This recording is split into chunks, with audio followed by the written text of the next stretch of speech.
अस्सलाम वालेकुम दोस्तों। 28 अक्टूबर की कॉल लेकर खालिद सैफुद्दीन आपके साथ हम बात करेंगे न सिर्फ आज के सेशन पे, हालात पे, आने वाले दिनों पे और आने वाले सेशन पर, इन तमाम चीज़ों के लिए सबसे पहले चलते हैं आज की कहानी पर। जनाब, आपने देखा होगा कि मैं आपको ये अपडेट, ये मुसलसल ये मैसेज आपके पास चला आ रहा है कि हमने अपनी हिकमत अमली को तब्दील किया है और इन्वेस्टिंग से हम ट्रेडिंग में आ गए ताकि मार्केट के उतार चढ़ाव का ज़्यादा से ज़्यादा फायदा ले सकें। इस मैसेज को मैं पिछले कई दिनों से अपनी कॉल में रोज़ाना चला रहा हूँ ताकि जिनको अभी भी समझ नहीं आई शायद समझ आ जाए। ठीक है ना? अच्छा, आज के सेशन को देखिए ज़रा आप, और फिर कल की जो कॉल थी उसके बारे में सोचिए क्या कहा गया था। देखिए, मेरे नुक्ते नज़र से तो मार्केट ने एज एग्जैक्टली उसी तरह परफॉर्म किया है जिस तरह हम इसको देख रहे थे। अगर आप पिछला सेशन आपको याद हो तो उसमें क्या बात हुई थी? उसमें बात ये हुई थी क्रिटिकल एरिया में बंद हुआ है, 163 825 के नीचे नीचे रहेगा तो प्रेशर में रहेगा, 400 500 पॉइंट की या चंद 100 पॉइंट की हाइपर स्टार्ट से या हाइपर मूव से ट्रैप मत हो जाना। ये तमाम चीज़ें बताई गई थी आपको। और फिर उसके बाद एक लेवल बताया गया था आपको, शायद 162, ये जो मैंने लाइन खींच के दिखाई 162 390 कि इसको तोड़ के शायद एग्रेशन में भी इजाफा हो जाए। अब आप इस चार्ट को बगौर देखिए और समझने की कोशिश कीजिए कि जो आज के कल कहा गया और आज के सेशन में हुआ वो कितना रेलिवेंट रहा। ठीक है ना? सबसे पहले तो मैं यहाँ पर यह बताऊँ आपको कि हमारी मार्केट जो खुलती है, मार्केट खुलने के बाद नीचे की तरफ जाती है। ठीक है जी? और नीचे जाके जो वापस आती है, ये जो पूरी मूव है ये हमारे लिए बहुत ज़्यादा अहम नहीं होती क्योंकि ये प्री ओपन वॉलेटिलिटी थी और उसी में आज का लो भी बना है। ठीक है जी? फिर मार्केट ऊपर जाती है, मगर ऊपर आने के बावजूद मार्केट जो है 163 570 का सिर्फ हाई बनाने में कामयाब होती है और ये स्टिल 163 825 से कम था। अगर नीचे वॉल्यूम की बार्स को देखें तो वॉल्यूम हमें सिर्फ और सिर्फ 10 बजे तक नजर आता है, यानी कि प्री ओपन वॉलेटिलिटी में। ठीक है ना? तो मैं समझता हूं कि जितने समझदार लोग थे जिन्होंने इस बात को एग्री किया, एक्सेप्ट किया कि भाई इन्वेस्टिंग नहीं ट्रेडिंग करनी है, तो उन्होंने जैसे ही डिप आई होगी जरूर उन स्टॉक्स को खरीदा होगा जिन स्क्रिप्ट की आपको कॉल दी जाती है कि वो स्टिल परफॉर्म करने की पोजीशन में, और परफॉर्म किया भी। अगर आप सरले को देख लें तो सरले की परफॉर्मेंस, कर चले सरले को छोड़ दें, सरले एयरलिंक उसमें तो बड़ी न्यूज़ें बड़ी बातें थी उसमें, तो मैं उसकी बात नहीं करूंगा। वो तो मतलब चलना ही था और उस पर क्रेडिट नहीं लिया जा सकता। ठीक है ना? कि हम उसके फंडामेंटल्स को भी डिस्कस कर रहे थे, उसके टेक्निकल भी आपको दिए थे, मगर ओवरऑल अगर आप मार्केट के आज के सेशंस के स्टॉक्स को देखें तो आपके सामने अगर आप देखें तो 38.5 का बीओपी का हाई है। ठीक है जी? और मैं सिर्फ मूवमेंट्स के हवाले से बता रहा हूं आपको, 35 का ट्रीट का हाई है। ठीक है जी? और उसके बाद अगर मैं सरले तो हमने डिस्कस कर लिया, सरले का बावजूद इसके कि मार्केट की जो भी मूव बनी है, अगर तो आपने सरले की जो टेक्निकल कॉल भेजी गई है उसको अच्छी तरह फॉलो किया है तो you are still in a position to do the multiple trading. ठीक है ना? आपको नजर आ रहा होगा। उसके बाद अगर आप बी को कॉल में नहीं था, ठीक है जी, मेरे ख्याल में छठा सीमेंट में नहीं था तो उसको छोड़ दें। ठीक है जी? और एयर लिंक पे भी बात नहीं करेंगे हम क्योंकि उस पर बड़ी बातें हो रही थी। लोड्स की बात कर सकते हैं, ठीक है, और हम वेव्स की बात कर सकते हैं। तो ये वो स्टॉक है जो इस गिरती हुई मार्केट में, वो मार्केट जो 163 825 को टेस्ट करने में नाकाम रही है, वो आपको परफॉर्म करके दे रही है। तो ये तो थी वो बातें जो आपको मैं बताना चाह रहा था। वॉल्यूम का पैटर्न गिरा है, हालांकि वॉल्यूम आज 14% कम हुए हैं, 1100 पॉइंट मार्केट नीचे आई है, मगर वॉल्यूम का अगर पैटर्न देखें तो अभी जो 168 414 का हाई बना था उस दिन से वॉल्यूम तसलसल के साथ गिर रहे हैं, रोजाना गिर रहे हैं। ठीक है जी? आज के वॉल्यूम जो है 36 करोड़ पे, तो आप जरा देख लीजिए। वैसे अल्लाह का शुक्र है ऑल शेयर अभी भी 1 अरब के ऊपर है। ठीक है ना?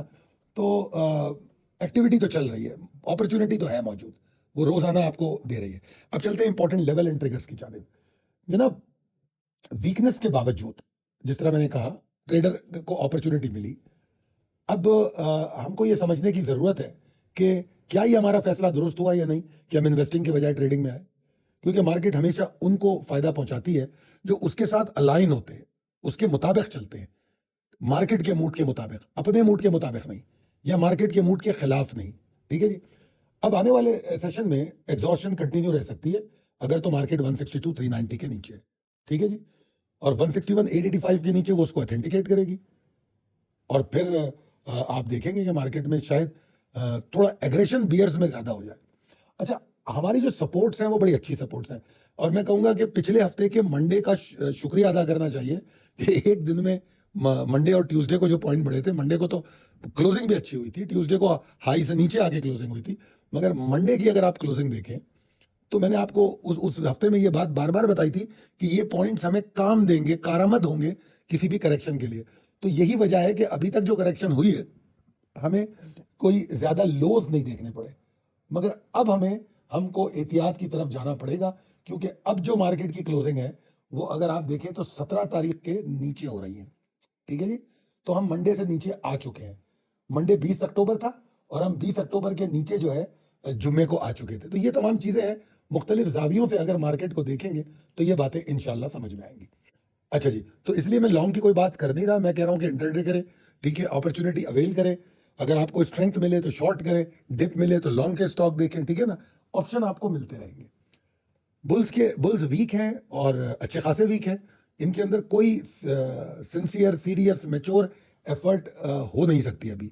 और अगर मैं ये कहूं कि अगर बुल्स की कोई ऐसी कोशिश जो मौजूदा गिरावट को रोकने के लिए हो, तेजी के लिए नहीं, मौजूदा गिरावट को रोकने के लिए, तब भी इसको 163 300 के पास जाना पड़ेगा। ठीक है जी, तो ये तो थी इंपॉर्टेंट लेवल एंड ट्रिगर्स। आज का फलसफा क्या कहता है, वही बात जो मैं हमेशा कहता हूं कि मार्केट जो है जज्बात पे इनाम नहीं देती, आपकी अच्छी ऑब्जर्वेशन पे देती है, कि आपकी जो कॉल आपको दी जा रही है, जो आपकी अपनी ऑब्जर्वेशन सही डायरेक्शन में अगर है तो फिर इनाम मिलता है। तो मार्केट में घबराने की जरूरत नहीं है, और सिर्फ जो मोमेंटम बनता हुआ नजर आया उसको फौरन चेस करने मत निकल जाए, बल्कि स्ट्रेटेजी बनाए। जैसे इस वक्त मार्केट बंद हो चुकी है, ये बेहतरीन टाइम होता है बंद मार्केट जब हो, उस वक्त मार्केट के बारे में सोचने का, जावियों से देखने का, अमल पैरा होने का कि हमारे हिकमत अमली क्या होगी, ट्रेडिंग प्लान बनाने का। जैसे कॉल आपको दी जा रही है, मार्केट क्लोज है, कॉल आपको मिल गई, अब ट्रेडिंग प्लान बनाइए, फिर कल सुबह जब मार्केट खुलेगी उस सेंटिमेंट को उसके साथ मिला के देखेंगे, लाइनें लगा के देखेंगे, तब आप दुरुस्त फैसले करेंगे। ठीक है जी, तो अब जो वक्त आ रहा है, जो मुझे समझ में आ रहा है, वो मेरा ये मानना है कि मार्केट में सपोर्ट्स बड़ी स्ट्रांग है अभी जो सामने आ रही है। बेशक उनका फासले बहुत ज्यादा है, मगर सपोर्ट स्ट्रांगर है, और उम्मीद की जा सकती है क्या ब्रीथिंग स्पेस किसी सपोर्ट पे मिले। अगर ब्रीथिंग स्पेस मिलेगा तो पुल बैक बनेगा, बैकलैश बनेगा, या रिट्रेसमेंट बनेगा, जो कि इतना पुल बैक होगा जो आपको एक अच्छी खासी ट्रेडिंग करवा के फिर दोबारा नीचे की तरफ जाएगा। ठीक है ना, अनलेस जैसे आज 163 300 की बात हो गई, तो ये भी तो पुल बैक ही है ना, कि 163 300 के ऊपर जब तक नहीं रुकती मार्केट नीचे ही जाएगी वापस। मगर 163 300 यहां से कितना दूर है, अगर हिसाब लगाओ तो भाई वो 2200 पॉइंट दूर है, तो 2200 पॉइंट में हम बेहतरीन ट्रेड कर सकते हैं। ठीक है ना, यही बात मैं यहां समझाने की कोशिश कर रहा हूं कि पुल बैक को अपने मफाद में इस्तेमाल करें, यही आज के ट्रेडिंग फलसफे का मेन कोर ऑब्जेक्टिव है। ठीक है जी, तो हमेशा आप टारगेट ओरिएंटेड रहें, उसको लेके चलें, और कंसिस्टेंसी जो है आपकी अगर अप्रोच में होगी और डिसिप्लिन आप रहेंगे, तो मुझे यकीन है एक गिरती हुई मार्केट में भी प्रॉफिट करेंगे। उम्मीद है कि कॉल पसंद आई होगी, पसंद आई हो तो कमेंट करके बताइए, फायदेमंद लगे तो अपने दोस्तों और अहबाब में शेयर कीजिए।